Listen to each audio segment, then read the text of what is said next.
नमस्कार मित्रांनो, पितृपक्षात कुत्र्याला या 3 गोष्टी खाऊ घातल्याने 7 पिढ्यांची गरिबी नष्ट होते। मित्रांनो, पितृपक्षाचा काळ ही केवळ एक धार्मिक परंपरा नसून आपल्या संपूर्ण कुलाच्या आत्म्यांशी जोडणारा तो पवित्र क्षण आहे, जेव्हा आपण आपल्या पूर्वजांना स्मरण करून त्यांचे आशीर्वाद प्राप्त करतो। या पावन काळात केलेले प्रत्येक कर्म हे फक्त आपल्या जीवनावरच नाही तर येणाऱ्या पिढ्यांवरही थेट परिणाम करतात। असे म्हणतात की जर पितरांची आत्मा तृप्त झाली तर घरामध्ये सुख, शांती आणि समृद्धीचे दरवाजे उघडतात, पण जर ते अप्रसन्न राहिले तर कितीही मेहनत केली तरी दारिद्र्य आणि दुःखाचे चक्र कायम राहते। म्हणूनच आपल्या धर्मग्रंथांनी आणि ऋषींनी पितृपक्षाच्या दिवसांसाठी विशेष नियम आणि उपाय सांगितले आहेत। त्यापैकीच एक अद्भुत आणि गूढ रहस्य म्हणजे कुत्र्याला अन्न देणे। आता तुम्हाला वाटत असेल की पितृपक्ष आणि कुत्र्यांचा संबंध काय, तर जाणून घ्या। आपल्या शास्त्रांमध्ये कुत्रा हा धर्मराज यमराजाचा वाहन मानला आहे। तो फक्त एक पशु नसून तो दिव्य प्रतीक आहे, ज्याच्या माध्यमातून तर्पण आणि श्राद्धाचा संदेश पितरांपर्यंत पोहोचतो। मान्यता आहे की पितृपक्षात जर कुत्र्यांना 3 विशेष गोष्टी खाऊ घातल्या तर 7 पिढ्यांचे दारिद्र्य नष्ट होते।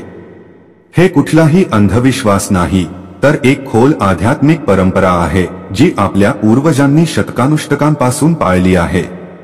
या 3 गोष्टींमध्ये अशी शक्ती आहे की त्या कुत्र्याच्या माध्यमातून थेट पितरांना तृप्त करतात। आणि जेव्हा पितर प्रसन्न होतात तेव्हा ते फक्त आपल्यालाच नव्हे तर आपल्या मुलांना आणि पुढील 7 पिढ्यांना आशीर्वाद देऊन दारिद्र्य आणि दुःखांपासून मुक्त करतात। विचार करून बघा, आपण सगळेच आपल्या कुटुंबाला सुखी संपन्न पाहू इच्छितो, पण अनेकदा जाणवते की जणू काही अदृश्य बंधन आपल्याला अडवत आहे। मेहनतीनंतरही पैसा टिकत नाही, घरात कलह राहते आणि जीवनात शांतीचा अभाव असतो। अशा वेळी पितृपक्षाचा हा छोटासा उपाय आपल्या जीवनात चमत्कार करू शकतो। हे केवळ कुत्र्याला खाऊ घालणे नाही तर आपल्या पूर्वजांना सन्मान देणे आहे, आपल्या कुलाच्या आत्म्यांना तृप्त करणे आहे। आज आपण याच रहस्याचा उलगडा करू। त्या 3 गोष्टी कोणत्या आहेत ज्यांच्याशिवाय पितृपक्षाचे अनुष्ठान अपूर्ण मानले जाते आणि ज्या श्रद्धेने कुत्र्याला अर्पण केल्या जातात त्यामुळे 7 पिढ्यांपर्यंत दारिद्र्याचे नावोनिशाण मिटते। मित्रांनो, ही कथा फक्त ऐकायची नाही तर जीवनात उतरवायची आहे, कारण यामुळे आपल्या घराच्या दारी समृद्धी आणि समाधानाचा दीप प्रज्वलित होऊ शकतो। पण त्यापूर्वी तुम्हाला एक अत्यंत गंभीर गोष्ट सांगतो। आपल्या प्राचीन धर्मग्रंथ गरुड पुराण मध्ये स्पष्ट लिहिले आहे की पितृपक्षाची कोणतीही कथा किंवा शिकवण जर अर्धवट सोडली तर ते केवळ ज्ञानापासून वंचित राहणे नाही तर ते पाप मानले जाते। कारण अपूर्ण कथा मनात शंका, भ्रम आणि अधूर सत्य ठेवते, आणि हे अधूर सत्य कधी कधी माणसाला चुकीच्या मार्गावर घेऊन जाते। म्हणूनच आपणास विनम्र विनंती आहे की ही कथा शेवटपर्यंत नक्की ऐका, कारण ही फक्त एक गोष्ट नाही तर जीवनाचे आरसे आहे ज्यात तुम्ही तुमच्या कर्मांचे प्रतिबिंब पाहू शकता।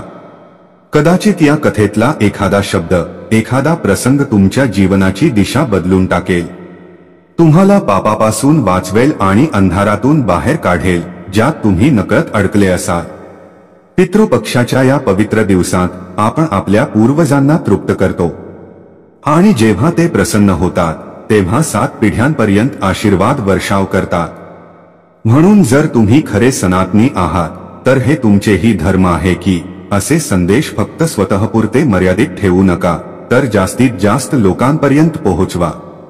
म्हणूनच मित्रांनो, या व्हिडिओला लाईक करा, आपल्या मित्रपरिवारासोबत शेअर करा आणि आमच्या ज्ञानसागर मराठी चॅनलला सबस्क्राईब करायला विसरू नका, जेणेकरून पितृपक्षाशी संबंधित दिव्य कथा, धर्मसत्य आणि जीवनाच्या घडणाऱ्या शिकवणी तुम्हाला सतत मिळत राहतील। आणि हो, कमेंटमध्ये जय श्रीराम आणि जय पितृदेव नक्की लिहा, जेणेकरून हा भाव तुमच्या पितरांपर्यंत पोहोचेल आणि ते आपल्यावर आपली कृपा दृष्टी ठेवतील। चला तर मग श्रद्धा आणि विश्वासाने या कथेची सुरुवात करूया। सूर्याच्या पहिल्या किरणांनी अजून पृथ्वीला स्पर्श केला नव्हता, गणूच्या छोट्याशा झोपडीबाहेर चिमण्यांचे मधुर किलबिलाट घुमू लागले. फाटलेल्या छपरातून डोकावणारे निळे आकाशाचे तुकडे, मातीच्या भिंतींवर साचलेला ओलसरपणा आणि कोपऱ्यात ठेवलेली रिकामी भांडी, हे सर्व गणू आणि सुमतीच्या कठीण जीवनाचे साक्षीदार होते. गणू खाटेवर बसून आपली जुनी फाटलेली धोतर शिवत होता. त्याच्या डोळ्यात थकवा आणि उदासीची खोल सावली होती, जणू अनेक वर्षांचा संघर्ष तिथेच थांबला होता. गणूने हताश स्वरात म्हटले, सुमती, बघ ना, या धोत्रातही भोग पडला आहे. आता कपड्याचा तुकडा पण फार महाग झाला आहे. ना जाणे या थंडीत कसा निभाव लागेल. सुमती आपल्या लांब केसांचा जुडा बनवत होती. तिने हलकीशी स्मितरेषा दाखवली. तिच्या डोळ्यात आशेची चमक होती. तिने हाताच्या तळव्यावर टिळक लावलं आणि शांत स्वरात म्हणाली, आपण चिंता करू नका. भगवान श्रीकृष्ण नेहमी आपल्या भक्तांची रक्षा करतात. ते नक्कीच आपली ऐकतात. गणूने एक खोल श्वास घेतला. त्याच्या चेहऱ्यावर कटुतेच्या रेषा उमटल्या. तो म्हणाला, सुमती, तुझ्या या कृष्ण भगवानाने आजवर आपली कोणती मदत केली आहे. सकाळपासून संध्याकाळपर्यंत मी शेतात घाम गाळतो आणि तू दुसऱ्यांच्या घरात काम करतेस. तरीही आपल्या जवळ ना घर आहे ना ढंगाचे कपडे. सुमतीने आपली छोटीशी पूजेची पेटी उघडली आणि कृष्णाच्या चित्रासमोर दीप प्रज्वलित केला. तिच्या डोळ्यात भक्तीची ज्योत चमकत होती. ती हळुवारपणे म्हणाली, श्यामाची लीला अगम्य आहे. कधी कधी जीवनाच्या अंधारातच त्यांचा प्रकाश सर्वात तेजस्वीपणे चमकतो. गणूने कपाळ धरून चिडचिडेपणाने म्हटले, बस कर ग सुमती, प्रत्येक वेळी भगवान भगवान ऐकून माझं डोकंच दुखायला लागतं. तू दिवसभर मंदिरात आणि पूजेत मग्न असतेस. तुझ्या कृष्णाला दिसत नाही का की आपण किती संकटात आहोत. थंडी आली आहे. आपल्या जवळ तर चादरही नाही. कधी जेवायला मिळतं तर कधी उपाशी झोपावं लागतं. सुमतीने शांतपणे आपली पूजा पूर्ण केली आणि हळूहळू गणूजवळ आली. तिने गणूच्या खांद्यावर हात ठेवला. तिच्या डोळ्यात प्रेम आणि करुणा होती. ती कोमल स्वरात म्हणाली, आपण व्यर्थ चिंता का करता. श्रीकृष्ण सर्व पाहत आहेत. ते आपली परीक्षा घेत आहेत. थोडा धीर धरा. आज नाही तर उद्या नक्कीच ते आपल्यावर कृपा करतील. गणूने सुमतीचा हात झटकून टाकला. त्याच्या आवाजात खोल वेदना होती. तो म्हणाला, काय धीर धरणार सुमती. इतकी वर्ष हाच ऐकतोय की आज ठीक होईल, उद्या ठीक होईल. पण असं करत करत किती वर्ष गेली. धीराचीही काही मर्यादा असते. देव शेवटी आपल्याकडे का पाहत नाही. रात्रंदिवस मी मेहनत करतो, तरीही मजुरी एवढी कमी मिळते की फक्त पोटभर जेवण होईल इतपतच. ना कुठली बचत ना सुखसोयी. हेच आपला जीवना उरला आहे. त्याच्या डोळ्यात अश्रू चमकत होते, पण तो ते लपवण्याचा प्रयत्न करत होता. सुमतीने अलगद आपल्या नवऱ्याचा हात धरला. तिच्या डोळ्यात प्रेम आणि करुणा होती. ती कोमल स्वरात म्हणाली, आपण काळजी करू नका. मी आजच आपल्या सेठाणींकडून थोडी मदत मागते. कदाचित काही पैसे मिळाले तर आपण चादर घेऊ शकू. आणि आपण जमीनदाराकडे आगाऊ मजुरी मागा, म्हणजे घरात धान्य येईल. धान्य जवळजवळ संपलंच आहे. गणूने खोल श्वास घेतला. यावेळी त्याच्या डोळ्यात राग नव्हता, फक्त उदासी होती. त्याने खांदे झुकवून म्हटलं, ठीक आहे, प्रयत्न करीन. पण तुला ठाऊक आहे जमीनदार किती कठोर आहे. काय म्हणेल कुणास ठाऊक, असं म्हणून दोघे आपापल्या कामाला निघून गेले. गणूच्या मनात अजूनही शंका आणि निराशा होती. पण सुमतीच्या हृदयात श्रीकृष्णांवर अटूट विश्वास होता. ती सेठाच्या घरात पोहोचली. सेठाणींच्या हवेलीत प्रवेश करताच सुमतीला असं वाटलं जणू ती एखाद्या वेगळ्याच लोकात आली आहे. चमचमणारे फरशीचे मजले, जड पडदे आणि सोने चांदीची भांडी पाहूनही तिच्या मनात मत्सर नव्हता. तिच्या मनात फक्त विस्मय आणि मौन होतं. तिने हात जोडून म्हटलं, सेठाणीजी प्रणाम. आरामदायी पलंगावर बसलेल्या सेठाणीने बघितलंही नाही आणि उत्तर दिलं, हो आलीस, आजही उशीर झाला. कधी शिकशील वेळेवर यायला. सुमतीने मान खाली घालून म्हटलं, माफ करा, सेठाणीजी, आज माझ्या नवऱ्याची तब्येत ठीक नव्हती म्हणून. पण सेठाणीने तिचं बोलणं मध्येच तोडलं आणि म्हणाली, दररोज एखादा बहाणा असतोच. आता जास्त बोलू नकोस. थेट स्वयंपाकघरात जा आणि काम सुरू कर. आज पाहुणे येणार आहे. सुमती शांतपणे स्वयंपाकघराकडे निघाली, पण काही पावलं टाकून थांबली आणि हळूवार मागे वळली. तिचा आवाज मंद होता. ती म्हणाली, सेठाणीजी, एक छोटीशी विनंती आहे. सेठाणी झुंझळून म्हणाली, आता काय आहे? सुमतीने आपल्या साडीचा पर धरून हळू आवाजात म्हटलं, मालकीण, थंडी खूप वाढली आहे आणि आमच्या घरी चादर नाही. जर आपण माझ्या पगारातून थोडे पैसे आगाऊ दिले तर फार कृपा होईल. सेठाणीच्या डोळ्यात राग चमकला. ती तीव्र स्वरात म्हणाली, ही कसली ढिठाई आहे? अजून महिना संपलाही नाही आणि पैसे मागतेस? पैसे तर महिन्याच्या शेवटीच मिळतील, त्याआधी नाही. सुमतीने हात जोडून विनंती केली, मालकीण, थंडी खूपच वाढली आहे आणि घरी धान्यही संपलं आहे. आपण माझ्या पगारातून कापून घ्या, पण कृपा करून आत्ता थोडे पैसे द्या. सेठाणीने तुच्छतेने तिच्याकडे पाहिलं आणि म्हणाली, तुमच्यासारख्या नोकराण्या कधी सुधारत नाही. बहाणे करून पैसे काढायचं हे तर तुमच्याकडूनच शिकावं. एकतर कामाला उशिरा येतेस, त्यावरून कामही नीट करत नाहीस आणि आता पैसे मागतेस. करायचं असेल तर काम कर, नाहीतर निघून जा. तुझ्यासारख्या अजून भरपूर मिळतील. सुमती शांत झाली. तिच्या गालांवर अश्रू ओघळले, पण तिने मागे वळून पाहिलं नाही. ती शांतपणे आपल्या कामात गुंतली आणि मनोमन भगवान श्रीकृष्णांना हाक मारू लागली, हे कन्हैया, फक्त आपणच आमची रक्षा करू शकता. मला ठाऊक आहे की आप आम्हाला या कठीण काळातून नक्की बाहेर काढाल. तिकडे गणूही शेतात थंड वाऱ्यात घाम गाळत काम करत होता. संपूर्ण दिवसाची कष्टाची मेहनत झाल्यानंतर जेव्हा त्याने जमीनदाराकडे आगाऊ मजुरी मागितली, तेव्हा त्यालाही अपमान सहन करावा लागला. जमीनदार रागाने म्हणाला, काल माधव पैसे मागत होता, आज तू मागतोयस. तुम्ही सगळे कामचोर आहात. काम करत नाही, पण पैसे मागायला नेहमी पुढे. गणूने हात जोडून नम्रतेने म्हटलं, मालक, घरी धान्य नाही. आज रात्री जेवायला काहीच नाही. दया करा. पण जमीनदाराने त्याला मध्येच थांबवलं आणि म्हणाला, काम पूर्ण होईपर्यंत एक पैसाही मिळणार नाही. अजून 3 दिवसांचं काम बाकी आहे. पूर्ण कर, मग हिशेब होईल. आता जा. माझं तोंड काय बघतोस?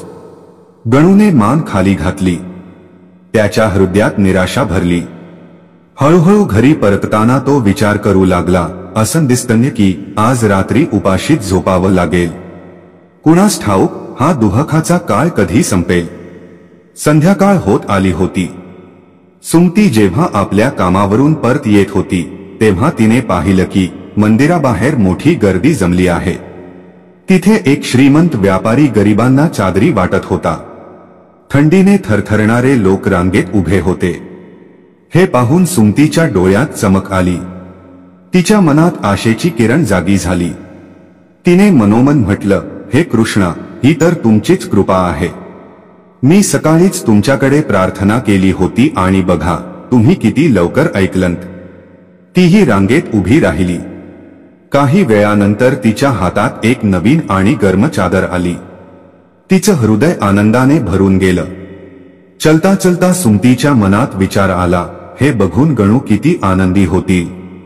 आता त्यांना विश्वास बसेल की देव खरोखरच आपली प्रार्थना ऐकतो. पण तेव्हाच रस्त्यात तिची भेट एका वृद्ध भिकाऱ्याशी झाली. तो वृद्ध थंडीने थरथरत होता. अंगावर फाटकी पुराणी कपडे होती. कापत्या आवाजात त्याने म्हटलं, बाई, तू माझी मदत करू शकशील का? सुमती थबकली.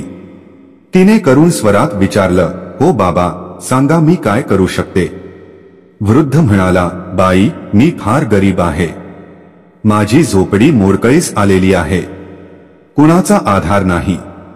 भीक मागून कसाबसा संसार चालवतो. या थंड रात्री माझ्याजवळ एकही चादर नाही. तब्येतही खूप खराब आहे. तू ही चादर मला देशील का? तुझे फार उपकार होतील. सुमतीने आपल्या हातात धरलेली चादर पाहिली आणि मग त्या वृद्धाकडे पाहिलं. तिच्या मनात मोठा द्वंद्व सुरू झाला. ही चादर तिच्या आणि गणूसाठी किती आवश्यक होती. थंडी दिवसेंदिवस वाढत होती आणि गणू अनेक दिवसांपासून एका चादरीचीच गोष्ट करत होते. पण समोर उभा असलेला हा असहाय वृद्ध, त्याची आजारपणाने आणि वयानं कमकुवत झालेली देहष्टी पाहून तिचं मन पिळवटून गेलं. ती हलक्या हास्याने म्हणाली, ठीक आहे बाबा, ही चादर तुम्ही घ्या, आम्ही तरुण आहोत, थंडी सहन करू. पण तुमच्या वयात ही थंडी फार त्रासदायक आहे. वृद्धाने ती चादर घेतली आणि त्याच्या चेहऱ्यावर एक दिव्य तेज उमटलं. डोळ्यात रहस्यमय स्मित उमटलं. तो म्हणाला, बाई, तुझे खूप आभार. देव तुला नेहमी सुखी ठेवो. तुझी दया कधीही वाया जाणार नाही.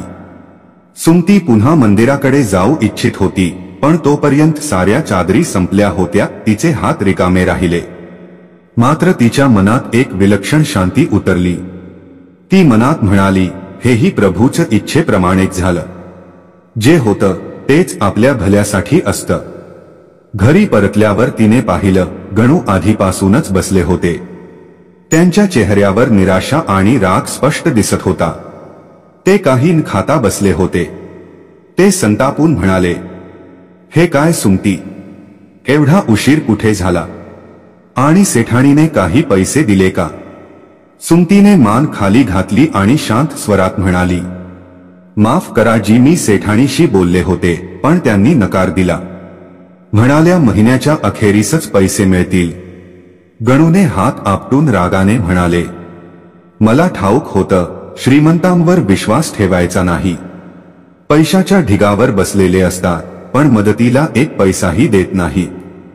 जमीनदाराने सुद्धा सुनावलं, आधी काम पूर्ण कर, मग हिशेब कर. त्यांनी सुमतीचे रिकामे हात पाहिले आणि तीव्र स्वरात विचारलं, मंदिरातून चादर मिळाली नाही का? सुमतीने सत्य सांगायचं ठरवलं. ती थोड थबकली आणि म्हणाली, मिळाली होती जी, एक मोठे गृहस्थ चादरी वाटत होते. मला एक मिळाली होती. पण रस्त्यात एक वृद्ध बाबा भेटले. ते फार आजारी होते, थंडीने थरथरत होते. मला वाटलं, आम्ही तरुण आहोत, थंडी सहन करू. पण त्या वयात ते कसं सहन करतील, म्हणून मी ती चादर त्यांना दिली. गणूचा चेहरा बदलला. त्यांच्या डोळ्यात राग दाटला. तो ओरडला, तुला काय झालं आहे? इतक्या दिवसांपासून मी चादरीची मागणी करतोय आणि तू ती दुसऱ्याला दिलीस. आपल्याजवळ काही नाही आणि तू समाजसेवा करतेस. सुमती शांत स्वरात म्हणाली, तुम्ही निराश होऊ नका जी, ईश्वर सर्व पाहत आहे. हा कठीण काळही निघून जाईल. कदाचित प्रभू आपली परीक्षा घेत आहे. गणूने कपाळावर हात आपटला आणि म्हणाले, पुन्हा तोच ईश्वर, तुझ्या ईश्वराने आजवर आपल्याला काय दिलं आहे? एक चादर मिळाली होती, तीही तू दान केलीस. घरात खायला दाणाही नाही. आज पुन्हा उपाशी पोटाने झोपावं लागेल. सुमतीने त्यांचा हात धरून हलकेच म्हटले, धीर धरा, प्रभू सर्व ठीक करतील. पण गणूने तिचा हात झटकून घेतला आणि एका कोपऱ्यात जाऊन बसले. डोळ्यात पाणी होतं, पण त्यांनी ते दडवले. ते हळू आवाजात पुटपुटले, दिवसभर कष्ट करा आणि रात्री उपाशी झोपा, हेच आपल्या जीवनाचे भाग्य. त्या रात्री दोघेही उपाशी झोपले. बाहेर पाऊस सुरू झाला. थंडी आणखीनच वाढली. फुटक्या छपरातून पाणी टिपकू लागलं. गणू आणि सुमती थंडी भुकेशी झगडत बसले. गणूच्या चेहऱ्यावर निराशा स्पष्ट होती, पण सुमतीच्या चेहऱ्यावर अजूनही विलक्षण शांती होती. अचानक दारावर टकटक झाली. गणूने आश्चर्याने म्हटले, एवढ्या रात्री कोण असेल? सुमती म्हणाली, मी पाहून येते. पण गणूने तिला थांबवलं, नाही, मी पाहतो. ते दाराकडे गेले. दारात एक अनोळखी मनुष्य उभा होता. तो पूर्ण भिजला होता. त्याच्या हातात एक मोठी पिशवी होती. गणूने संशयाने विचारलं, कोण भाऊ? आणि एवढ्या रात्री काय होणे? अनोळखीने हात जोडून म्हटलं, नमस्ते भाऊ, मी कपडे विकायचं काम करतो. शेजारच्या गावचा आहे. घरी परतायला उशीर झाला. आणि या पावसात अडकलो आहे. जरा मदतीची गरज आहे. गणू म्हणाले, कशी मदत? अनोळखीने आपल्या भिजलेल्या केसांवरचं पाणी झटकत म्हटलं, भाऊ, सकाळपासून काही खाल्लं नाही. फार भूक लागली आहे. माझ्याजवळ खायचा सामान आहे, पण शिजवायचं साधन नाही. तुमच्या बायकोला सांगाल का माझ्यासाठी थोडं शिजवून द्यावं? मी फार उपकृत होईल. गणू त्याच्याकडे पाहत राहिले. त्यांच्या मनात करुणा आणि संशय दोन्ही भावना दाटून आल्या. त्यांनी म्हटलं, थांब, मी माझ्या बायकोला विचारून येतो. तो आत गेला आणि सुमतीला म्हणाला, एक कपडे विकणारा आला आहे. म्हणतो की त्याला भूक लागली आहे. त्याच्याकडे सामान आहे, फक्त शिजवण्याची गरज आहे. काय करायचं? सुमतीने प्रथम थोडा विचार केला. मग तिच्या चेहऱ्यावर करुण हसू उमटले. तिने म्हणाले, काही हरकत नाही, मी त्यासाठी जेवण बनवते. गणूने विरोध व्यक्त केला, नाही सुमती, मी त्याला नकार देईन. कोण आहे, कुठून आला, काही ठाऊक नाही. एवढ्या रात्री अनोळख्याला घरात बोलवणं बरोबर नाही. आणि जर तो चोर किंवा लुटेरा आला तर आपण स्वतः उपाशी आहोत. सांग तर कुठून त्याला जेवण देऊ? सुमतीने त्याचा हात धरला आणि मृदू स्वरात म्हणाली, आपण त्याला नकार देऊ नका. भुकेची वेदना आपल्यापेक्षा कोण जाणेल? तो थोडं जेवण खाईल तर त्याचा त्रास मिटेल. आणि चोरलुटेऱ्याची गोष्ट तुम्ही करताय. आपल्याजवळ चोरीसाठी काही आहेच का? आपल्याजवळ एक फाटलेली नाणाही नाही. गणूने हार मानली आणि संमती दिली. ठीक आहे, जर तुम्ही म्हणत असाल तर मी त्याला बोलवतो. तो बाहेर गेला आणि अनोळखीला घरात येण्याचं आमंत्रण दिलं.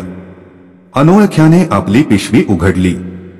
त्यात तांदूळ, डाळ, भाज्या, मसाले आणि अगदी गोडही होते. त्याने हस्त म्हणाले, बहीण, तुम्ही माझ्यासाठी हे जेवण बनवाल का? सुमतीने पिशवीकडे पाहून आश्चर्य व्यक्त केले. इतकं सगळं सामान?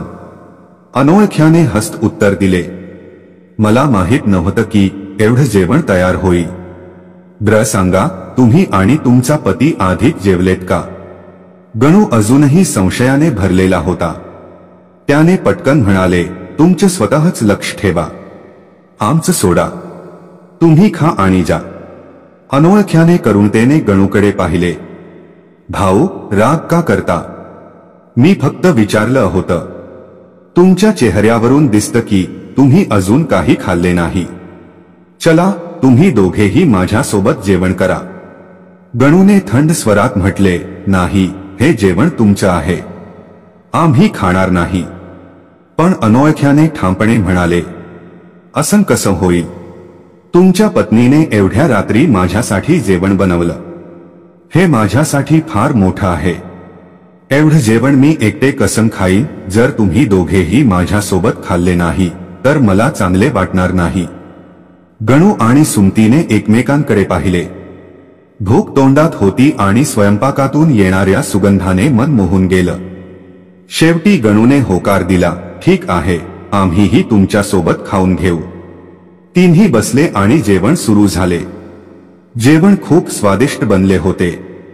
अनेक दिवसांनंतर गणू आणि सुमतीच्या चेहऱ्यावर समाधान आणि शांतीचा हास्य उमटलं. अनोळख्याने आनंदाने म्हणाले, वाह बहीण, तुमच्या हातात खरोखर जादू आहे. मग त्याने दुसरी पिशवी उचलून गणूला दिली. ही माझ्या कपड्यांची पिशवी आहे.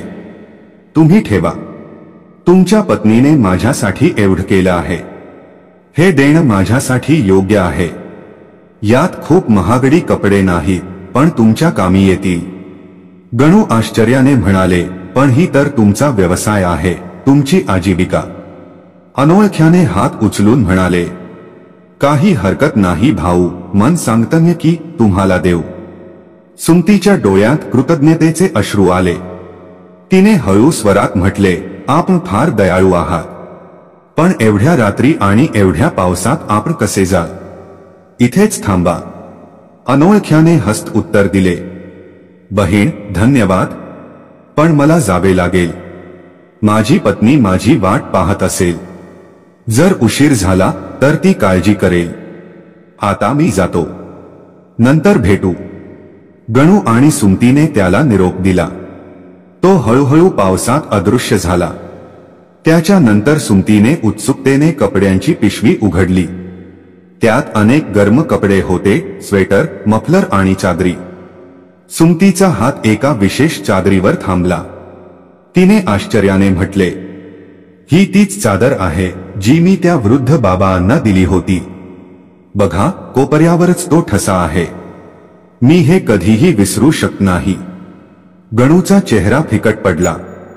तो थरथरत्या स्वरात म्हणाला, तर याचा अर्थ तो अनोळखी साधा माणूस नव्हता आणि तो वृद्ध बाबा देखील. सुमतीने डोळे मिटले. तिच्या चेहऱ्यावर दिव्य तेज उमटले. तिने हळूहळू म्हटले, हो जी, तो कोणताही साधा नाही. स्वतः भगवान होते. त्यांनी माझी परीक्षा घेतली आणि थेट येऊन आपली मदत केली. गणू धडाम धरून जमीनवर बसला. त्याच्या डोळ्यातून अश्रू झरले. हे कृष्णा, मी काय केलं? माझ्या घरी तुम्ही प्रत्यक्ष आले आणि मी तुम्हाला ओळखू शकलो नाही. मी तर तुमच्यासोबत रुखा वागत होतो. सुमतीने गणूला मिठी मारली. तिने म्हटले, भगवान प्रत्येक हृदय जाणतात. ते मानव रूप धारण करून आपली परीक्षा घेतात. आणि जेव्हा आपण विश्वास ठेवतो तेव्हा स्वतः येऊन आपली रक्षा करतात. गणूने डोकं खाली घालून म्हटले, मी चुकीचा होतो सुमती. मी नेहमी देवाला चुकीचे समजलं की ते आपली मदत करत नाही. पण आज त्यांनी येऊन दाखवलं की ते आपल्या भक्तांना कधीही सोडत नाही. जर ते आले नसते तर आपण या थंडी आणि पावसात उपाशी झोपलो असतो. सुमती हस्त म्हणाली, विश्वास हेच सर्वात मोठे बल आहे. जेव्हा आपण प्रभूवर विश्वास ठेवतो तेव्हा ते प्रत्येक संकटातून आपल्याला काढतात. गणूने हात जोडून आकाशाकडे पाहिले. त्याच्या डोळ्यातून अश्रू ओघळले आणि त्याने म्हटले, हे प्रभू, माझी चूक क्षमा करा. अज्ञानामुळे मी तुम्हाला किती काही म्हटले. आजपासून मी तुमच्यावर कधीही शंका घेणार नाही. तुमचे लाख लाख धन्यवाद. त्या रात्री गणू आणि सुमती नवीन चादरींमध्ये झोपले. त्यांच्या चेहऱ्यावर पहिल्यांदा खरी शांती आणि विश्वासाची हसणारी स्मित होती. काही दिवस असेच गेले. आता गणूच्या मनात भगवानाप्रती खोल श्रद्धा जागृत झाली होती. ते आणि सुमती दोघेही रोज भक्ती आणि प्रार्थनेला वेळ देऊ लागले. गणूचा स्वभावही बदलला होता. तो आता शांत आणि धैर्यवान झाला होता. एक दिवस जेव्हा दोघे आपल्या झोपडी बाहेर बसले होते, एक साधू बाबा त्यांच्या घरासमोर आले. त्यांच्या चेहऱ्यावर अद्भुत तेज होते आणि डोळे खोल ज्ञानाने भरलेले होते. गणू आणि सुमतीने एकत्र हात जोडून म्हणाले, प्रणाम बाबा. साधूने आशीर्वाद देत म्हणाले, कल्याण हो मुलांनो. मला थोडं पाणी मिळेल का? नक्की बाबा. सुमती लगेच आत गेली आणि पाणी आणले. गणूने त्यांना बसण्याची विनंती केली. या बाबा, येथे बसा. तुम्ही कुठून येत आहात? साधू हसले आणि म्हणाले, बेटा, मी तर सतत फिरत असतो. कधी इथं, कधी तिथं. आज तुमच्या गावातून जाताना विचार केला की तुमच्या घरी थोडा वेळ थांबावं. सुमतीने पाणी दिले. साधू पाणी पिऊन म्हणाले, बेटा, मला काही खायला मिळेल का? मी खूप दुरून आलोय आणि भूक लागली आहे. सुमतीने गणूकडे पाहिले. गणूने लगेच म्हटले, सुमती, असं का बघतेस? बाबांना जेवण दे, जे उरलं त्यात आपण दोघे वाटून खाऊ. सुमती आनंदाने लगेच जेवण वाढले. साधूने खाताना खोलवर गणूकडे पाहिले आणि विचारले, बेटा, तुला काही चिंता आहे का? काही त्रास आहे?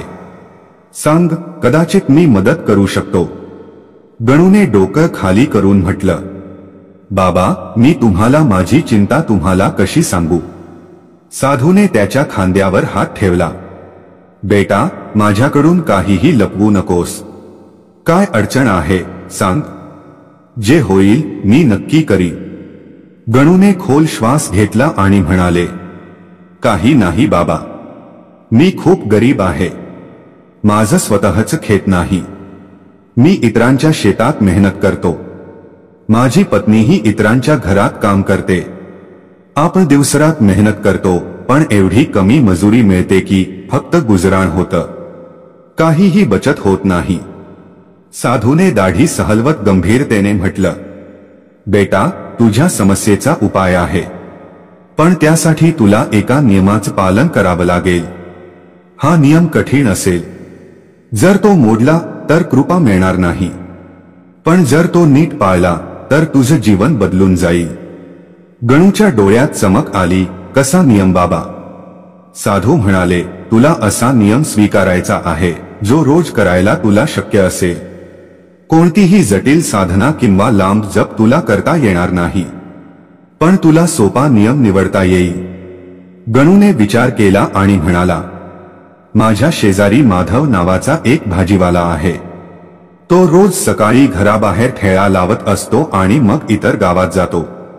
मी रोज त्याला पाहू शकतो. साधू म्हणाले, बेटा, हाच तुझा नियम असेल. तू रोज त्याला पाहशील. जोपर्यंत तू माधवला पाहणार नाही तोपर्यंत जेवण करणार नाहीस. लक्षात ठेव, हा नियम मोडला जाऊ नये. जर नियमित कराल तर भगवान लवकर कृपा करणार. गणूने हात जोडून म्हटले, बाबा, मी वचन देतो, मी हा नियम कधीही मोडणार नाही. साधू प्रसन्न होऊन आशीर्वाद दिला आणि निघाले. जाताना त्यांच्या डोळ्यात एक रहस्यमय चमक होती जी गणू आणि सुमती समजू शकले नाही. पुढच्या सकाळी गणू लवकर उठला. कामाला जाण्यापूर्वी त्याने पाहिले की माधव ठेळ्यावर भाजी सजवत होता. गणूने हस्त म्हटले, रामराम माधव भैया. माधव आश्चर्याने म्हणाले, अरे गणू, रामराम, आज कामाला जातोस? गणू म्हणाला, हो भैया, निघतोय. आज थोडा उशीर झाला आणि पुढे निघाला. आता हा नियम त्याची सवय झाली. रोज सकाळ आणि संध्याकाळी तो माधवला नमस्कार करत असे. त्याचे वर्तन बदलले. गावकरीही हे पाहून आश्चर्यचकित झाले. पण एक दिवस जेव्हा गणू कामाला जाण्यासाठी निघाला, माधव दिसला नाही. ठेलाही नव्हता. घरही बंद होतं. गणू चिंताग्रस्त झाला. हात जोडून आकाशाकडे पाहून म्हणाला, हे प्रभू, काय झालं? आज माधव भैया दिसत नाही.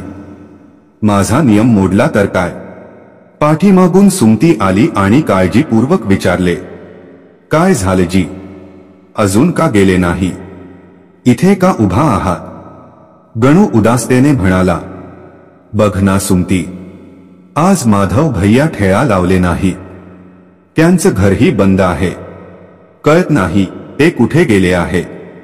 सुमती सांत्वना देत म्हणाली, आपण चिंता करू नका. दुपारी जेव्हा तुम्ही कामातून परत येणार तेव्हा माधव भैया येऊन जातील. मग दर्शन घेऊ. गणूने श्वास घेतला. हो, तू बरोबर म्हणते. तसेही आता उशीर होतोय. जर कामात उशीर झाला तर जमीनदार रागावेल. गणू कामाला निघाला, पण त्याचे मन संपूर्ण दिवस अस्वस्थ राहिले. दुपारी जेव्हा तो जेवणासाठी घरी आला तरीही माधवचा कुठलाही ठावठिकाणा नव्हता. सुमती आनंदाने म्हणाली, आलात का? मी लगेच जेवण वाढते. गणू चिंताग्रस्तपणे म्हणाला, नाही सुमती, मी जेवू शकत नाही. मी आज माधव भैयाचे दर्शन घेतले नाही. जर जेवलो तर माझा नियम मोडेल. मी नियम मोडू शकत नाही. नाहीतर प्रभू मुझ्यावर कृपा काढतील. मी आधी कधीही भगवानावर विश्वास ठेवला नव्हता, पण आता विश्वास आला आहे. जरी भूक लागली तरी नियम मोडणार नाही. सुमती चिंताग्रस्त झाली. तिने विचार केला, हे काय नियम बनवलेत त्यांनी? कळत नाही किती काळ भूक भोगावी लागेल. सूर्य अस्ताला गेला. संध्याकाळ झाली, नंतर रात्र झाली. पण माधवचे घर बंदच राहिले. गणू भूका राहिला आणि रात्रीही जेवण घेतले नाही. सुमतीने समजावले, आता थांबा, हा नियम सोडा. काही खा, उपाशीपोटी झोप कशी येईल? पण गणू ठाम होता. नाही सुमती, मी कोणत्याही परिस्थितीत माझा नियम मोडणार नाही. तू खा, मी नाही. सुमतीने डोळ्यात अश्रू भरून आपल्या पतीकडे पाहिले. मनात चिंताही होती आणि गर्वही. आपल्या पतीच्या दृढतेने आणि प्रभूवरील विश्वासाने प्रेरित होऊन पुढच्या सकाळी गणू पुन्हा तयार होऊन बाहेर निघाला. पण आजही माधवचा ठेळा दिसला नाही. पण यावेळी माधवची पत्नी बाहेर कपडे धुत होती. गणू विनम्रपणे म्हणाला, नमस्ते भाभी. माधव भैया कुठे आहेत? 2 दिवस दिसले नाही. माधवची पत्नी हस्त म्हणाली, हो गणू भाई, आम्ही काल नातेवाईकांच्या लग्नाला गेलो होतो. रात्री उशिरा परत आलो म्हणून सकाळी उशीर झाला. आता माधव ताजी भाजी आणण्यासाठी शेतात गेले आहे. गणूचे मन अजूनच बेचैन झाले. त्याने झटपट म्हटले, ठीक आहे भाभी, मी शेतातच त्यांना भेटतो. तो भूक आणि कमजोरी असूनही वेगाने शेताकडे निघाला. तिथे माधव भाजी निवडत होता. त्यावेळी त्याचे लक्ष जमिनीत पडलेल्या चमकदार वस्तूवर गेले. माती खोदली आणि एक घडा सापडला. घडा उघडल्यावर त्याचे होश उडाले. आत सोने, चांदीचे नाणे आणि मौल्यवान हिरा जवाहरात भरलेले होते. हे भगवान, गणू आश्चर्यचकित झाला. इतके सारे धन! त्यावेळी मागून आवाज आला, राम राम माधव भैया. माधव घाबरला. झटपट घड लपवण्याचा प्रयत्न केला. त्याने पाहिले की गणू येत आहे. थांब गणू, माझं ऐक. माधव घाबरला. पण गणूने हात जोडून म्हटले, मला फक्त तुमचे दर्शन हवे होते भैया. एवढे पुरेसे आहे. 2 दिवस भुकेलेलो आहे. आता जेवू शकतो. माधवला वाटले की गणूने खजाना पाहिला आहे. तो आणखी घाबरला. गणूने म्हटले, माझं ऐक, काहीही सांगू नकोस. गणू थांबला आणि विचारले, काय सांगू नकोस भैया? कोणती गोष्ट लपवायची आहे? माधव कलावत म्हणाले, हा घडा तुला पाहायला मिळाले आहे. यामध्ये धन आहे. आपण दोघं ते अर्धा वाटू. तुझी गरिबीचा दूर होईल आणि माझी सुद्धा. गणूच्या डोळ्यात विस्मय भरला. त्याने घडा पाहिले आणि विश्वास बसत नव्हता. त्याच्या डोळ्यातून अश्रू ओघळले. त्याने आकाशाकडे पाहून म्हटले, हे प्रभू, तुझे लाख लाख धन्यवाद. तू माझं ऐकलेस. गणूने माधवला म्हटले, चला भैया, घर जाऊन बसून बघू आणि वाटून घेऊ. माधव म्हणाला, ठीक आहे, पण कुणाला काही कळू नये. दोघं घडा उचलून गणूच्या घरी पोहोचले. सुमतीने पतीला पाहताच धाव घेतली. तुम ठीक आहात ना? अजून काही खाल्ले नाही? किती कमकुवत झाले आहेत. गणूच्या डोळ्यात चमक होती. त्याने म्हटले, सुमती, तुम्हाला विश्वास बसणार नाही. काय झालं? घडा उघडला. आत सोने, चांदी आणि दागिने भरलेले आहेत. सुमती चकित राहिली. हे सगळं कसं? गणू श्रद्धेने म्हणाला, माधव भैयाला शेतात भेटलो आणि त्यांनी सांगितले की आपण ते अर्धा वाटू. हे सगळं प्रभूची कृपा आहे. सुमती प्रसन्न होऊन पतीला मिठी मारली. तिच्या डोळ्यातून अश्रू आले. तिने म्हटले, बघाजी, ईश्वराच्या घरी उशीर असतो पण अंधार नाही. आज हा खजाना त्या नियमामुळे मिळाला. जर नियम पाळला नसता तर शेतात जाऊन माधव भैयाला भेटत नाही आणि धनही मिळत नाही. गणूने अश्रू पुसत म्हणाले, हो सुमती, तू बरोबर म्हणते. आधी ईश्वराने चादर मागून परीक्षा घेतली, नंतर साधूच्या रूपात आपल्या घरात आल्यावर माझा भाग जेवला. हे सगळं आमच्या परीक्षेचे भाग होते. किती वाईट दिवस पाहिले, पण हे सगळं आमच्या धैर्य आणि विश्वासाचं फळ आहे. माधव म्हणाला, गणू आणि सुमती, तुम्ही खूप चांगले लोक आहात. मला आनंद आहे की हे धन तुम्हा दोघांशी वाटत आहे. तुम्ही याचे खरे अधिकारी आहात. सुमतीने हात जोडून म्हटले, हे सगळं भगवानाची कृपा आहे माधव भैया. त्यांनी आमच्यासाठी हे सगळं केले. गणू उत्साही होऊन म्हणाला, आता आपल्याला इतरांच्या घरी काम करण्याची गरज नाही. आता मला त्या कठोर जमीनदाराच्या शेतातही जाण्याची गरज नाही.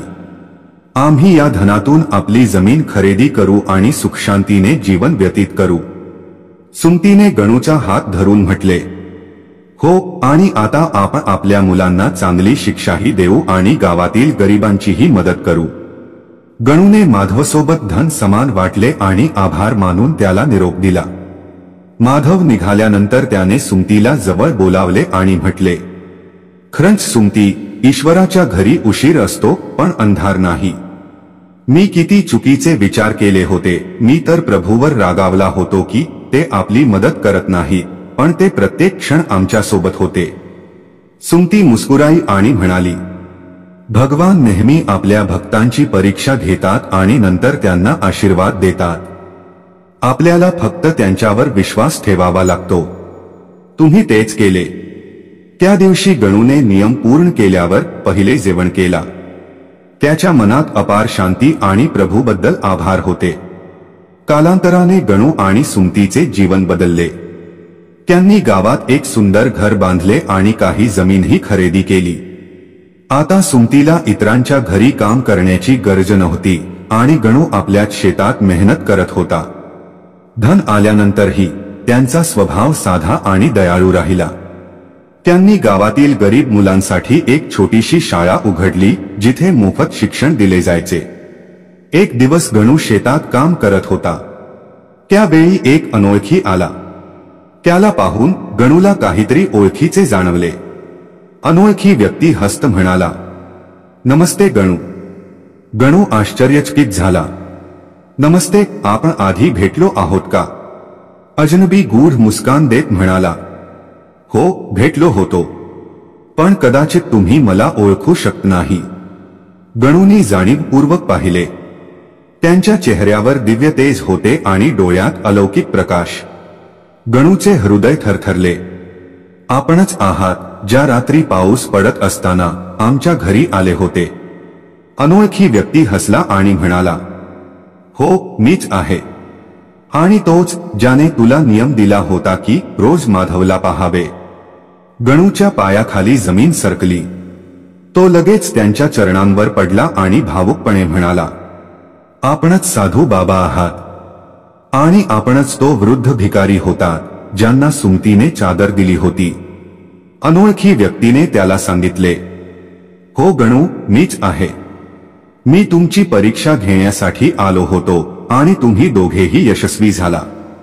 गणूच्या डोळ्यातून अश्रू ओघळले. त्याने थरथरत्या स्वरात म्हणाले, मला क्षमा करा बाबा. मी न जाणता तुमच्याबद्दल काय काय विचार केले. मी तर भगवानावरही विश्वास ठेवत नव्हतो. त्यांची निंदा करत होतो. अनोखी व्यक्ती त्याचे अश्रू पुसत म्हणाला, काही फरक पडत नाही पुत्रा. जीवनात प्रत्येक मानवाला अडचणींचा सामना करावा लागतो. त्यावेळी अनेक वेळा माणूस ईश्वरावर विश्वास गमावतो, पण जेव्हा तो पुन्हा विश्वासाच्या मार्गावर येतो तेव्हा भगवान त्याला प्रेमाने स्वीकारतात. तुझी पत्नी सुमती नेहमीच खरी भक्त राहिली आहे. तिचा विश्वास अद्भुत आहे. आता तूही त्या मार्गावर चाललास आहे. गणूने कृतज्ञतेने हात जोडले आणि म्हणाले, आपल्या कृपेने आमचे जीवन बदलले बाबा. आता आम्ही सुखी आहोत आणि इतरांची सेवा करीत आहोत. मी गरीब मुलांसाठी शाळा देखील उघडली आहे. बाबा प्रसन्न झाले आणि म्हणाले, हीच खरी भक्ती आहे पुत्रा. आपल्या लाभाचा उपयोग इतरांच्या भल्यासाठी करणे. मी तुम्हा दोघांवर अत्यंत आनंदित आहे. काही वेळ बोलल्यानंतर अनोळखी व्यक्ती उठला आणि म्हणाला, आता मी जात आहे गणू, पण लक्षात ठेवा मी नेहमीच तुमच्या सोबत आहे, तुमच्या हृदयात. गणूने त्यांच्या चरणांवर डोके टाकून म्हटले, आपला आशीर्वाद नेहमी आमच्या सोबत राहो बाबा. अनोळखी व्यक्तीने आशीर्वाद दिला आणि हळूहळू निघून गेला. गणू त्यांना जाताना निहारत राहिला. नंतर घाईने घरी धावून सुमतीला सर्व सांगण्यासाठी गेला. सुमती, ते परत आले होते तेच साधू बाबा? सुमतीने विस्मयाने विचारले, कोण साधू बाबा? गणूने उत्साहाने संपूर्ण घटना सांगितली. सुमतीच्या चेहऱ्यावर भक्ती आणि आश्चर्याचा भाव दिसला. तिने डोळे मिटून हात जोडले आणि म्हणाली, प्रभूने आम्हाला पुन्हा दर्शन दिले. आम्ही किती भाग्यशाली आहोत. गणूने पत्नीला मिठी मारत म्हटले, हो सुमती, आम्ही खरंच भाग्यशाली आहोत. हे सगळं फक्त तुमच्या अटूट विश्वासामुळे शक्य झाले. तुझ्या विश्वासामुळेच आपण इथे पोहोचलो. त्या श्याम, गणू आणि सुमतीने विशेष पूजा आयोजित केली. संपूर्ण गावाला आमंत्रित केले. सर्वांना जेवण दिले. गरिबांना कपडे आणि आवश्यक वस्तू दानात दिल्या. अशा प्रकारे गणू आणि सुमतीचे जीवनाने नवीन दिशा घेतली. विश्वास, दया आणि सेवेत भरलेली दिशा. त्यांनी आपल्या अनुभवातून हे शिकले की जीवनात कितीही अडचणी येवोत, विश्वास आणि धैर्याने त्यांचा सामना केल्यास प्रभूची कृपा मिळते. आजही गावातील लोक गणू आणि सुमतीची कथा सांगतात. कशी एका गरीब दाम्पत्याच्या विश्वास आणि कर्मामुळे त्यांना यश आणि समृद्धी मिळाली, आणि सर्व शिकतात की ईश्वराच्या घरी उशीर होतो पण अंधार नाही. दर्शक बंधूंनो, गणू आणि सुमतीच्या या संपूर्ण घटनेतून पहिली शिकवण ही आहे की भगवान आपल्या भक्तांची परीक्षा घेतात, पण त्यांचा हात कधीही सोडत नाही. पितृपक्षाच्या दिवसांतही हा संदेश वारंवार सांगितला जातो की जेव्हा आपण आपल्या पूर्वजांचे तर्पण करतो, त्यांना श्राद्धाने स्मरण करतो, तेव्हा ते आपली परीक्षा घेतात. ते पाहू इच्छितात की संतान अडचणीत देखील आपला धर्म आणि कर्तव्य पाळते का. सुमतीने जेव्हा एका वृद्ध बाबाला चादर दिली, ते फक्त दया नव्हती, तर ती आपल्या पितरांच्या आत्म्यांना संतुष्ट करण्यासारखी होती. कारण शास्त्रांमध्ये सांगितले आहे, जो भुकेल्याला अन्न, तहानलेल्याला जल आणि थंडल्याला वस्त्र देतो, तो फक्त दान करत नाही, तर आपल्या पितरांना प्रसन्न करतो. सुमतीचे हेच त्याग, हेच प्रभूची परीक्षा होती, आणि तेच आशीर्वाद बनून त्यांच्या जीवनात परत आले. पितृपक्ष आपल्याला हेच शिकवतो की पूर्वजांची कृपा तेव्हाच मिळते जेव्हा आपण इतरांच्या दुःखाला आपले समजून त्यांना मदत करतो. दुसरी शिकवण ही कथा आपल्याला सांगते की धैर्य आणि नियम पाळल्यानेच ईश्वर आणि पितरांची कृपा प्राप्त होते. साधू बाबांनी गणूला नियम दिला होता, माधवचे दर्शन करता जेवण करू नको. गणूने कितीही भूक भासली तरीही नियम मोडला नाही. पितृपक्षाचा महत्वही हेच आहे. या काळात म्हणतात की जर नियम मोडला तर पितरांचा आशीर्वाद दूर जातो. श्राद्धात स्वच्छता, संयम, सत्य आणि नियम हे सर्वात मोठे आधार आहे. जसे गणूने भुकेले राहूनही आपल्या नियमाचे पालन केले आणि अखेरीस सोन्याचा आणि चांदीचा घडा मिळवला, तसेच जो मनुष्य पितृपक्षाच्या काळात नियम आणि श्रद्धेने कर्म करतो, त्याच्या जीवनातून दरिद्रता आणि संकट दूर होतात. ही कथा आपल्याला सांगते की धैर्य आणि नियम फक्त भगवानाला नाही, तर पितरांनाही प्रसन्न करतात आणि त्यांच्या आशीर्वादामुळे घरात समृद्धी येते. तिसरी शिकवण ही आहे की जेव्हा प्रभू कृपा करतात आणि पितरांचा आशीर्वाद मिळतो, तेव्हा त्या धनाचा आणि सुखाचा उपयोग फक्त स्वतःसाठी नाही, तर सेवा आणि दानात करावा. गणू आणि सुमतीने हेच केले. त्यांनी आपल्या धनातून गावातील मुलांसाठी शाळा उघडली. गरिबांना जेवण आणि कपडे दिले. हेच खरे तर्पण आहे. पितृपक्षाचा सर्वात मोठा संदेश हेच आहे की जेव्हा आपण इतरांच्या जीवनात प्रकाश भरतो, तेव्हा आपले पितर प्रसन्न होतात आणि आपल्याला अधिक आशीर्वाद देतात. श्राद्ध फक्त अन्नजल अर्पण करणे नाही, तर यात हा भाव असतो की आपण आपल्या पितरांच्या स्मृतीसाठी करुणा आणि सेवा करावी. सुमती आणि गणूने सेवा आणि दयेला आपला धर्म बनवला आणि याचमुळे त्यांच्यात शांती आणि समृद्धी आली. म्हणूनच भावंडांनो, या कथा आणि पितृपक्षातून आपल्याला 3 गहन शिकवणी मिळतात. ईश्वर आणि पितर नेहमीच परीक्षा घेतात, पण भक्ताचा हात कधीही सोडत नाहीत. नियम आणि धैर्य हेच कृपा आकर्षित करतात आणि समृद्धीचा खरा आनंद सेवा आणि दानात आहे. याच कारणाने म्हटले जाते की पितृपक्षात दया, श्रद्धा आणि संयमाने केलेले प्रत्येक कर्म अनेक पिढ्यांपर्यंत आशीर्वाद बनून उतरतो. दर्शक बंधूंनो, ही कथा येथे संपत नाही.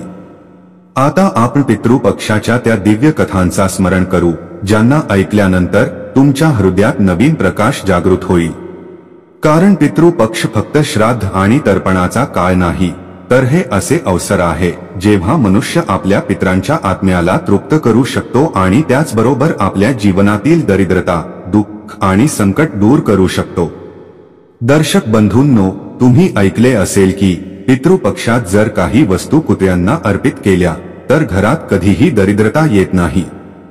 शास्त्र सांगते की कुत्रा फक्त प्राणी नाही तर यमराजाचा वाहन आहे, पितरांचा संदेश वाहक आहे.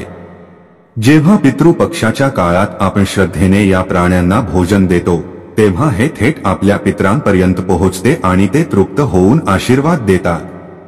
याच रहस्याबद्दल आपण आता सविस्तर जाणून घेऊ की पितृपक्षात 3 विशेष वस्तू कुत्र्यांना खायला दिल्याने जीवनात कधीही दरिद्रता येत नाही. हे फक्त परंपरा नाही तर एक दिव्य नियम आहे ज्याचा अनुभव आपल्या पूर्वजांनी घेतला आणि आपल्याला दिला आहे. तर चला पितृपक्षाच्या पहिल्या कथांचा स्मरण करू. खूप जुना काळ. एका लहानशा गावात वेणुधर नावाचा युवक राहत होता. त्याच्या मनात नेहमी एक प्रश्न असायचा, जेव्हा कोणीतरी या जगाला सोडतो तेव्हा आपल्याकडून अर्पित केलेले अन्न आणि जल खरोखर त्यांच्यापर्यंत पोहोचते का? हे फक्त परंपरा आहे की यात काही दिव्य रहस्य आहे? हा प्रश्न त्याला दररोज चिंतित करायचा.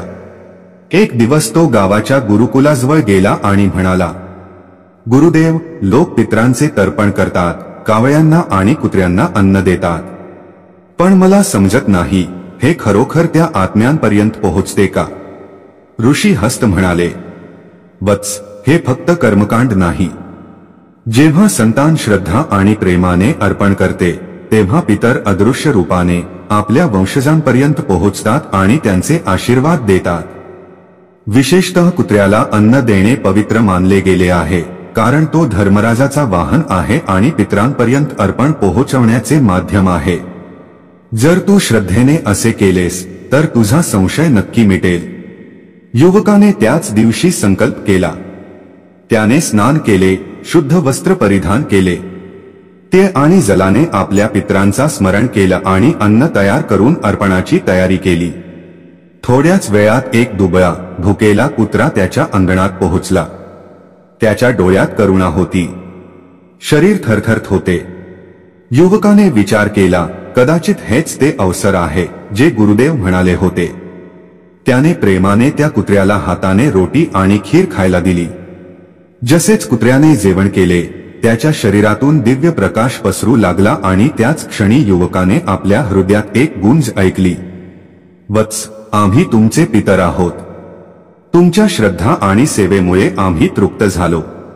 आज तू जे अर्पण या कुत्र्याला दिले ते थेट आमच्यापर्यंत पोहोचले. तुझ्या घरात अन्न आणि धनाची कधीच कमतरता येणार नाही आणि तुझे संततीही हाच धर्म पाळतील. हे ऐकून युवकाच्या डोळ्यातून अश्रू ओघळले. त्याने हात जोडून म्हणाले, आता मला विश्वास झाला की पितरांना केलेले अर्पण कधीही व्यर्थ जात नाही आणि कुत्र्याला खायला देणे खरोखरच धर्मराजाला प्रसन्न करण्यासारखे आहे. त्या दिवसापासून त्याने ठरवले की प्रत्येक वर्ष पितृपक्षाच्या काळात तो विशेषतः कुत्र्यांना भोजन करणार. कारण जेव्हा कुत्रा तृप्त होतो तेव्हा समजावे की पितरही प्रसन्न होऊन आशीर्वाद देतात. दर्शक बंधूंनो, या कथेतला सर्वात गहन संदेश हा आहे, आपल्या पितरांना तृप्त करणे आपली सर्वात मोठी जबाबदारी आहे आणि कुत्र्याला भोजन करणे फक्त दया करण्याचे काम नाही तर ते थेट पितरांपर्यंत पोहोचलेले अर्पण आहे. जेव्हा कुत्रा भोजन करून आनंदाने शेपूट हलवतो त्याच क्षणी आपल्या पूर्वजांची कृपा आपल्या आत्म्यावर सावली म्हणून उतरते. म्हणूनच जेव्हा कधी पितृपक्ष येतो श्रद्धेने कुत्र्यांना भोजन करावे. हेच सर्वात सोपे आणि सर्वात खरे तर्पण आहे. चला दर्शक बंधूंनो, आता दुसऱ्या कथेकडे जाऊ. खूप जुना काळ आहे. काशीच्या जवळ एका लहान शहरात धनपाल नावाचा सेठ राहायचा. त्याच्याकडे धन, वैभव, अनाज आणि दागिने याची कधीही कमतरता नव्हती. परंतु एका दुःखाची छाया त्याच्या हृदयात खोलवर बसलेली होती. त्याचे कुटुंब सातत्याने आजारांनी घेरलेले राहायचे. घरात कलह व्हायचा आणि व्यापारातही सतत तोटा होई. धनपाल विचारात मग्न राहायचा, माझ्याकडे सर्व काही असूनही सुख का नाही? शेवटी कोणते पाप आहे ज्यामुळे माझ्या घरातून शांतता हरवली? एक दिवस शहरात एक साधू आले. त्यांच्या तेजस्वी स्वरूप पाहून धनपालने त्यांना घरात बोलावले आणि आपली व्यथा सांगितली. साधूने ध्यान केले आणि मग म्हणाले, सेठ, तुमच्या घराची ही दुर्दशा यासाठी आहे की तुम्ही कधीही आपल्या पितरांचा स्मरण आणि श्राद्ध केले नाही. ज्यांनी तुम्हाला जन्म दिला, ज्यांना तुमच्या अन्नाचा हिस्सा मिळायला हवा होता, ते आज तृष्णेने भटकत आहे. जेव्हा पितर अप्रसन्न होतात तेव्हा घरात अन्न आणि धन येत असते, परंतु ते टिकत नाही. सुखशांती हरवते. धनपाल धक्का खाल्ला. तो म्हणाला, गुरुदेव, मी कधीच या विषयावर विचार केला नाही. कृपया मला मार्ग दाखवा. साधू म्हणाले, आगामी दिवसात पितृस्मरणाचा विशेष काळ आहे. त्या काळात तुम्ही तर्पण, पिंडदान आणि अन्नदान करा. विशेषतः लक्ष ठेवा की ब्राह्मण, कावळे आणि कुत्र्यांना भोजन करायला हवे, कारण हेच सेतू आहे ज्याद्वारे तुमचे अर्पण पितरांपर्यंत पोहोचते. धनपालने साधूंचे आदेश पाळले. जेव्हा तो दिवस आला तेव्हा त्याने संपूर्ण शहरात भोजाचे आयोजन केले. ब्राह्मणांना आदरपूर्वक भोजन केले. कावळ्यांना आणि गायींना अनाज दिले आणि आपल्या अंगणात बसून भुकेले कुत्र्यांची प्रतीक्षा करण्यास लागला. काही वेळात 2 कुत्रे आले. एकाचे शरीर जखमी होते, दुसरा खूप कमजोर आणि भुकेला होता. लोक त्यांना पाहून चेहरा वळवत होते, परंतु धनपालने तत्काळ आपल्या हातांनी त्यांना पोळी, दूध आणि खीर खायला दिली. कुत्र्यांनी तृप्त होऊन शेपूट हलवली आणि शांततेने पसरले. तसेच हे होताच अचानक धनपालला आपल्या घरात एक दिव्य सुवास अनुभवायला मिळाला. असे वाटले की घराच्या प्रत्येक कोपऱ्यातून आशीर्वाद ओसंडून येत आहे. त्याच रात्री त्याला स्वप्न आले. त्याचे पितर त्याच्यासमोर उभे होते. त्यांच्या मुखावर संतोष दिसत होता. ते म्हणाले, वत्स धनपाल, आज तू आम्हाला तृप्त केलेस. इतक्या वर्षांपासून आम्ही प्रतीक्षा करत होतो, परंतु आज तुझ्या हातून अर्पण मिळाल्यामुळे आमचे हृदय प्रसन्न झाले. आता तुझ्या घरातून क्लेश दूर होईल आणि समृद्धी स्थायी होईल. सकाळी धनपाल जागा झाला तेव्हा खरंच त्याच्या घराचे वातावरण बदललेले होते. आजारी लोक हळूहळू स्वस्थ होऊ लागले. व्यापारात नफा वाढू लागला आणि कुटुंबात शांतता प्रस्थापित झाली. दर्शक बंधूंनो, या कथेतला गहन संदेश हा आहे की फक्त धन असणे हे सुख नाही. पितरांचा आशीर्वाद नसल्यास धन व्यर्थ जाते. पितरांना तृप्त करण्याचा सर्वात सोपा मार्ग म्हणजे श्रद्धेने तर्पण करणे आणि ब्राह्मण, कावळे आणि विशेषतः कुत्र्यांना भोजन करणे. कुत्रा फक्त प्राणी नाही, तर धर्मराजाचा वाहन आहे. त्याला भोजन करणे थेट पितरांपर्यंत अर्पण पोहोचवणे आहे. म्हणून जेव्हा कधी पितृपक्ष येतो, आपण हे कर्म टाळू नये. भुकेले कुत्र्याला रोटी, दूध, भात किंवा अन्य कोणतेही भोजन करावे. त्याचे तृप्त होणे म्हणजे आपल्या पितरांचे तृप्त होणे. आणि जेव्हा पितर तृप्त होतात तेव्हा घर आणि कुटुंबावर त्यांचा आशीर्वाद आपोआप बरसतो. दर्शक बंधूंनो, खूप काळापूर्वी मगध राज्यात राजा चंद्रकेतू यांचा राज्यकाळ होता. राजा दयाळू आणि न्यायप्रिय होता, परंतु एक समस्या त्याला आतून खायची होती. राजमहालात वारंवार अनहोनी घडायची. कधी घोडे आजारी पडायचे, कधी शेतातील पिके नष्ट व्हायची, तर कधी महलात विनाकारण कलह उडायची. राजा विचारात पडायचा, मी धर्म पाळतो, प्रजाची सेवा करतो, तरीही माझ्या महलात आणि राज्यात अशांती का आहे? एक दिवस एक वृद्ध तपस्वी राजमहालात आले.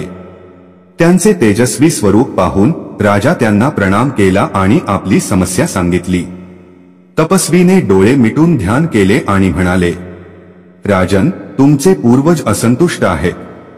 वर्षानुवर्षे कोणीतरी त्यांचे श्राद्ध आणि तर्पण केले नाही. त्यांच्यासाठी ना अन्न ना जल अर्पित झाले. त्यांच्या आत्मा तृष्णेने भटकत आहे. जेव्हा पितर प्रसन्न नाही तेव्हा वंशजाचे जीवन सुखी होऊ शकत नाही. राजा चकित झाला. म्हणाला, गुरुदेव, हे तर मोठे पाप झाले. कृपया मला उपाय सांगा. तपस्वी म्हणाले, आगामी काळात पितृस्मरणाचा काळ आहे. तू श्राद्ध आणि तर्पण कर, अन्नदान कर. ब्राह्मण, कावळे आणि विशेषतः कुत्र्यांना भोजन देणे विसरू नकोस. कुत्रे धर्मराजाचे दूत आहेत. त्यांना भोजन करणे पितरांपर्यंत थेट संदेश पोहोचवणे आहे. जेव्हा ते तृप्त होतात तेव्हा पितर आशीर्वाद देतात. राजा चंद्रकेतूने तपस्वींचे सांगितले गांठ बांधले आणि दुसऱ्या दिवसापासून त्याने ठरवले की पूर्ण नियम आणि श्रद्धेने हे सर्व करेल। जेव्हा तो दिवस आला, राजा चंद्रकेतूने गंगा काठावर श्राद्ध केले, पिंड अर्पित केले, तीळ आणि पाण्याने तर्पण केले।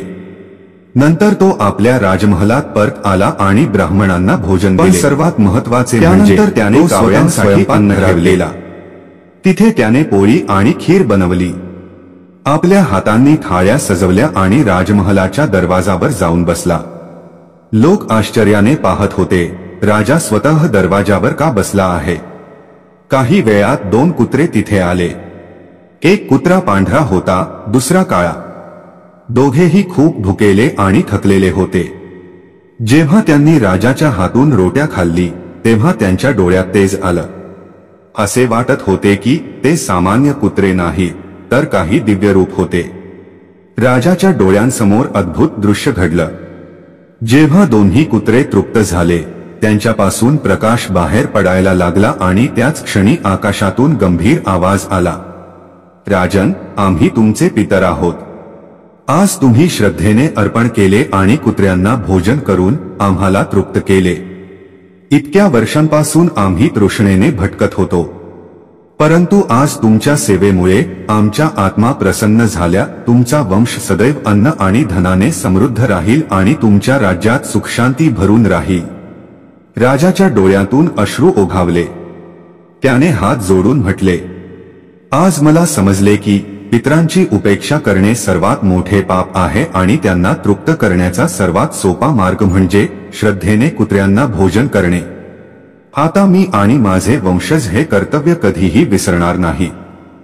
यानंतर राजा चंद्रकेतूचे राज्य खऱ्या अर्थाने सुखसमृद्धीने भरले। शेत लहलहायला लागले, आजार मिटले आणि महलात शांती पसरली। दर्शक बंधूंनो, या कथेतून आपल्याला ही शिकवण मिळते की पितरांचे श्राद्ध आणि तर्पण करणे प्रत्येक वंशजाचे धर्म आहे। फक्त पूजा आणि मंत्र नाही, तर जिवंत प्राण्यांना तृप्त करणेही पितरांना प्रसन्न करते। विशेषतः कुत्र्याला भोजन देणे अत्यंत पवित्र आहे, कारण तो धर्मराजाचा वाहन आणि पितरांचा प्रतिनिधी आहे। जेव्हा भुकेला कुत्रा तृप्त होतो, तेव्हा प्रत्यक्षात पितर तृप्त होतात। म्हणूनच पितृपक्षात कधीही कुत्र्यांना रिकाम्या हाताने परत करू नका। त्यांना पोळी, दूध, खीर किंवा कोणतेही अन्न द्या। जेव्हा ते समाधानाने भोजन करतात आणि शेपूट हलवतात, तेव्हा समजावे की आपले पितर आपल्यावर आशीर्वाद देत आहेत। प्रिय दर्शक बंधूंनो, ही कथा येथे संपत नाही। आता आपण जाणून घेणार आहोत की पितृपक्षात कुत्र्याला 3 विशिष्ट गोष्टी खायला दिल्याने 7 पिढ्यांची दरिद्रता दूर होते। दर्शक बंधूंनो, आज आपण एका अशा रहस्याशी आणि आस्थेशी संबंधित विषयाची कथा ऐकणार आहोत, ज्यामुळे आपल्या हृदयात श्रद्धा जागृत होईल। ही कथा फक्त एक विधी नाही, तर असा विश्वास आहे जो आपल्या पूर्वज आणि धर्मग्रंथांशी थेट संबंधित आहे। पितृपक्षाच्या दिवसात आपण आपल्या पितरांचा स्मरण करतो, तर्पण करतो, श्राद्ध करतो आणि ब्राह्मण व पशुपक्ष्यांना भोजन करतो। त्यात कुत्र्याला विशेष स्थान आहे। म्हणतात, जर पितृपक्षात कुत्र्याला ही 3 गोष्टी खायला दिल्या तर 7 पिढ्यांपर्यंत गरिबी आणि दरिद्रता कायमचे दूर होतात। सर्वप्रथम समजून घ्या, पितृपक्षात कुत्र्याचे इतके महत्त्व का आहे। गरुड पुराण आणि महाभारत दोन्हीत कुत्र्याचा उल्लेख धर्माचे प्रहरी म्हणून मिळतो। यमराजाच्या द्वारावर 2 कुत्रे असतात, जे जीवात्म्यांचे मार्गदर्शन करतात। हेच कारण आहे की पितृपक्षात कुत्र्याला भोजन दिल्याने पितरांची आत्मा तृप्त होते आणि घरातील दरिद्रता दूर होते। पहिली गोष्ट, पोळी, 7 धान्याची किंवा साधी गहूची पोळी। म्हणतात की पितृपक्षात ताजी रोटी बनवून त्यात थोडे तूप लावून कुत्र्याला खायला दिली तर ही पोळी थेट पितरांपर्यंत पोहोचते। रोटीतले धान्य जीवनाचा आधार आहे। जेव्हा ही रोटी कुत्र्याला दिली जाते, तेव्हा आपल्या पितरांना तृप्ती मिळते आणि पितर प्रसन्न असताना ते आपल्या वंशजांना कधीही दरिद्रतेत राहू देत नाहीत। कथा अशी आहे की एकदा एक निर्धन ब्राह्मण होता, जो नेहमी भुकेला राहायचा। त्याने पितृपक्षात फक्त एका दिवसासाठी कुत्र्याला रोटी दिली आणि त्याच वर्षी त्याच्या शेतात एवढी उपज झाली की त्याने जीवनभर भुकेला राहावे लागले नाही। हे फक्त श्रद्धा नाही तर कर्म आणि श्रद्धेचा फळ आहे. दुसरी गोष्ट दूध किंवा घी. दूध अमृतासमान मानले जाते. जेव्हा कुत्र्याला दूध किंवा घी दिले जाते तेव्हा हे पितरांसाठी अमृताचे अर्पण मानले जाते. कारण मृत्यूनंतर आत्म्याची सर्वात मोठी प्यास तृप्ती आणि शांतीची असते. दूध पवित्रता आणि दयाचे प्रतीक आहे. म्हणतात की जर पितृपक्षात कुत्र्याला दूध दिले तर 7 जन्मांपर्यंत घरात दरिद्रता येत नाही. जे कुटुंब आधी कर्ज आणि गरिबीमध्ये होते तेथे हळूहळू समृद्धीचे दार उघडते. तिसरी गोष्ट गुळ. गुळाला गोड, सौम्य आणि मंगलाचे प्रतीक मानले जाते. जेव्हा कुत्र्याला गुळ दिले जाते तेव्हा पितरांच्या हृदयात प्रसन्नता भरते. कारण गुळाचा स्वाद गोड असतो आणि शरीराला ऊर्जा मिळते. तसेच गुळ अर्पित केल्याने घरातील सुखशांती आणि मिठास वाढतो. एक जुनी कथा अशी आहे की एका राजाच्या वंशात अनेक पिढ्यांपासून काहीही सुख नव्हते. सतयुद्ध, दरिद्रता आणि अशांती राहिली होती. पण एक दिवस एक साधू आला आणि त्याला सांगितले, पितृपक्षात कुत्र्यांना गुळ खायला द्या. राजाने असे केले आणि पुढच्या वर्षी त्याच्या घरात संतती, सुख आणि समृद्धीचे आगमन झाले. दर्शक बंधूंनो, या प्रकारे जर पितृपक्षाच्या दिवसात श्रद्धेने कुत्र्याला रोटी, दूध आणि गुळ दिले तर हे फक्त एक कर्म नाही तर पितरांचे आशीर्वाद मिळवण्याचे माध्यम आहे. म्हणतात जेव्हा पितर प्रसन्न होतात तेव्हा ते फक्त एक पिढीच नव्हे तर 7 पिढ्यांपर्यंत आपल्या वंशजांचे रक्षण आणि समृद्धीचे आशीर्वाद देतात. म्हणून लक्षात ठेवा, पितृपक्षात कुत्र्याला भोजन करणे काही साधारण काम नाही. हे आपल्या पूर्वजांप्रती कृतज्ञता व्यक्त करण्याचा एक दिव्य अवसर आहे आणि जेव्हा पूर्वज आशीर्वाद देतील तेव्हा गरिबी, दुःख आणि दरिद्रता आपल्या दारावरून कायमचे दूर होईल. दर्शक बंधूंनो, तुम्ही पाहिले की पितृपक्षाच्या या पवित्र दिवसात जर आपण श्रद्धेने कुत्र्याला रोटी, दूध आणि गुळ अर्पित केले तर हे फक्त एक साधारण दान राहत नाही तर आपल्या पितरांसाठी अमृतासमान बनते. या 3 गोष्टींचा परिणाम इतका गहन आहे की 7 पिढ्यांपर्यंत घरातील दरिद्रता संपते आणि कुटुंबात सुख, शांती, समृद्धी आणि पितरांचा आशीर्वाद कायमस्वरूपी बसतो. लक्षात ठेवा, पितृपक्ष आपल्याला हे शिकवतो की आपल्या पूर्वजांचे अस्तित्व फक्त नावापुरते नाही, ते आजही आपल्या जीवनाचा आधार आहे. त्यांच्या आशीर्वादामुळेच घरातील दीपक जळतो, संतती प्रगती करते आणि कुटुंबात सुखसमृद्धी राहते. म्हणूनच या पितृपक्षात हे छोटेसे कार्य नक्की करा.